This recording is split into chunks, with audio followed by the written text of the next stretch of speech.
Gaya ng ritual ko tuwing Biyernes, nasa golf course ako para sa strategic discussions together with my trusted employees of the government. Pagdating sa hole number 4, heto na si Mang Rudy, ang district engineer na parang lagi na lang hinahabol ng multo. Kung, sabi niya, hinihingal at pawisan. Yung flood control project, planchado na. Napangiti ako habang inaayos ang tea. Aba Rudy, mas mabilis ka pa sa tubig baha. Sigurado akong may dala ka. Nasa van kong ang mga kahon ng Payless. Hinampas ko ang bola, diretsong tumama sa puno. Practice swing, tigaw ko.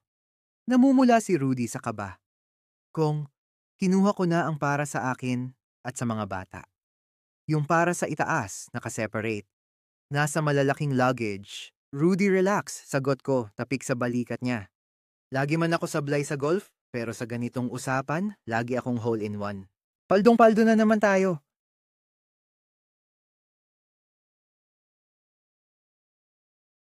Ako si Anjo, dating kongresista, dating asawa ng isang tanyag na aktres, at ngayoy isang taong pinagkaitan ng kalayaan, isang bilanggo.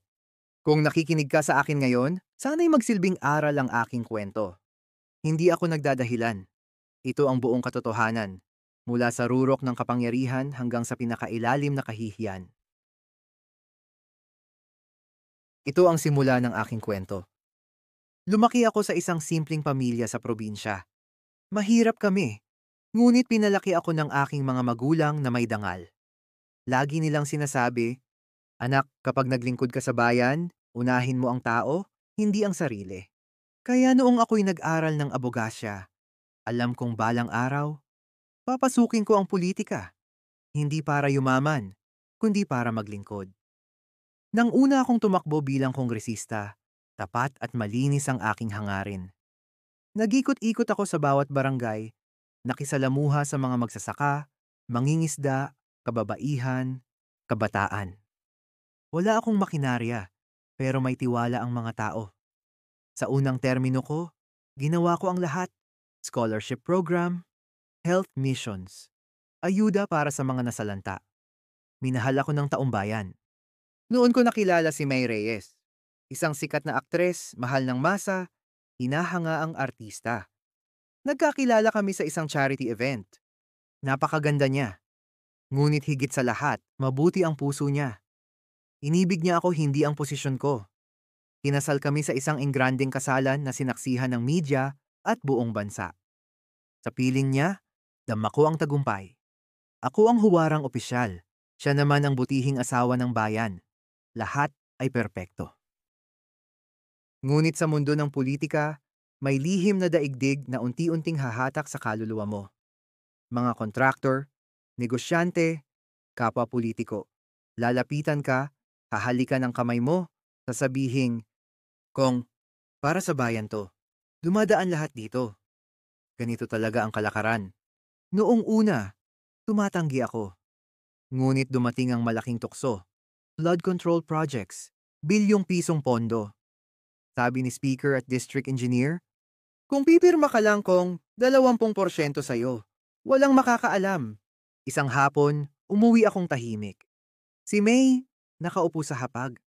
Sinabihan niya ako, "Anjo, malaki ang pagbabago sa'yo." Ngumiti ako, tumango, nagsinungaling, "Hindi, para ito sa bayan at sa ating mga pangarap, at iyon ang unang kasalanan, hindi ang pagnanakaw, kundi ang pagsisinungaling, sa sarili at sa taong nagmamahal sa akin." Sa bawat taon, palaki ng palaki ang mga proyekto. Palaging baha sa distrito, pero palaging may budget para kontrolin ito at ayuda para ipamigay sa mga tao. Sa pamimigay ko ng relief goods, ako pa ang laging bida. Tuwang-tuwa ang mga taong nakikita ako. Sa isipan ko, tama lang na ako ang nanalong kongresista dahil kahit kumukuha ako ng kaunti sa kaban ng bayan, tumutulong naman ako sa mahihirap. Tama lang yon nakabayaran sa aking pagmamalasakit. Nagsimula sa substandard projects patungo sa ghost projects. Tutal, wala naman nakukulong na politiko lalo na malakas ako sa itaas. Unti-unti akong naging bahagi ng sistemang dati kong nilalabanan. Nasanay ako sa limpak-limpak na pera, mansyon, sasakyan at alahas. Naiinggit ako sa kapwa ko congressman, kaya pumapasok din sa isipan kong bumili ng isang helicopter. Para ito sa aking distrito, mabilis akong makakarating sa aking destinasyon at agad-agad makapagsilbi sa aking nasasakupan. Si May, kahit marami kaming pera, hindi siya gastadora. Naramdaman ko ang pagbabago sa kanya. Lumamig ang pakikitungo niya sa akin. Laging bawal istorbohin. Laging abala. Hanggang isang gabi sinabi niya, "Anjo, hindi na ito ang lalaking pinakasalan ko." Hindi ako makasagot. Tila may isang kampanang gumising sa aking pagkatao. Kinain na ako ng kapangyarihan at pati pamilya ko napabayaan. Isang umaga, nagising ako sa sipol ng telepono at tawag ng tauhan ko. Kong, lumabas na sa telebisyon. Yung project sa ilog, inimbestigahan. Sumabog ang balita. Aerial footage ng ilang daang milyong pisong flood control. Walang proyekto. Mga pirma ko, dokumento ko, contractors ko. Lahat naka-broadcast.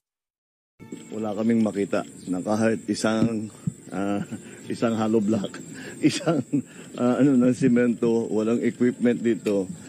Lahat itong project na ito, ghost project. Sa unang pagkakataon, natakot ako. Hindi bilang politiko, kundi bilang tao. Tinawagan ko si May, hindi siya sumagot. Maya-maya, may message akong nakita sa aking cellphone. Anjo, mahal kita noon, pero hindi ko kayang mahalin ng taong nagnanakaw sa bayan. Hindi kita iiwan bilang asawa. Iiwan kita bilang isang tao na nagmamahal sa bayan. Wala na ang babaeng minahal ko at pinakasalan. Pagkatapos sunod-sunod ang mga investigasyon, Senate hearings, COA reports, Ombudsman filings. Pumila lahat ng taong kaalyado ko at ako ang kanilang itinuro. Dinampot ako ng mga otoridad. Sa korte, nilitis ako hindi bilang honorable congressman, kundi bilang akusado. Plunder, graft, malversation of public funds. After 2 years ng paglilitis, mabigat ang hatol. 40 dekadang pagkabilanggo. Nang ipasok ako sa selda, narinig ko ang bakal na pinto na nagsara. Dito na ako tatanda. Dito na ako mamamatay. Araw-araw hawak ko ang lumang larawan namin ni May.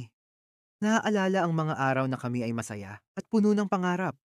Kung mabibigyan pa ako ng pagkakataon, hindi ko nahihingi ng kapangyarihan. Hihingin ko lang ang kapatawaran ng bayan at ng taong pinakamamahal ko, si May. Ngayon narito ako, bilanggong politiko. Kapahamakan pala ang naghihintay sa dulo ng aking kasakiman. Wala na akong yaman, walang nagmamahal, wala na ring kalayaan. Kung nagustuhan ang video yung narinig, huwag kalimutan mag-like, subscribe, at i-click ang notification bell. Ito ay malaking tulong sa aking channel. Salamat!